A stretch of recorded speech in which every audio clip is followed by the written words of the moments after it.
Bill, thoughts on that? Because I wonder, as I said in my introduction, if the virus is still significantly bad come November, what choice do we really have? Well, I want to just provide a little bit of a historical backdrop to this conversation.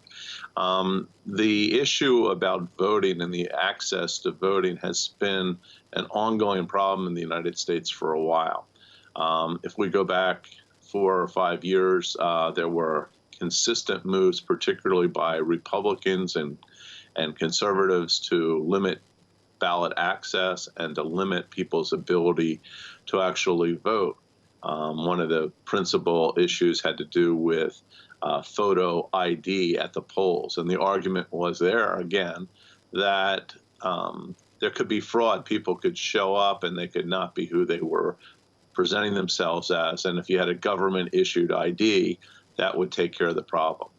At that point, the research had already been done and showed that basically there was virtually no fraud.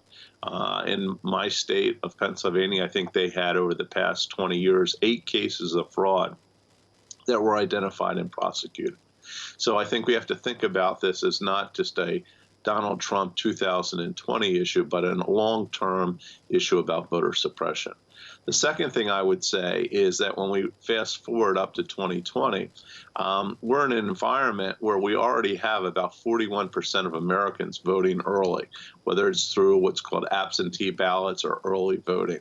Yeah. So again, this is not a new phenomenon, but much of what Donald Trump often presents is what I would call a kernel of truth. There is a possibility in one's imagination that something could be happening that's inappropriate.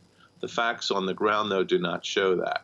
And in fact, what's happening right now is that Donald Trump is seeking to reduce funding or diminish funding for the post office, who is primarily responsible for the mailing in of the ballots, which is kind of a very overt political action, hoping for him to be able to carry the election.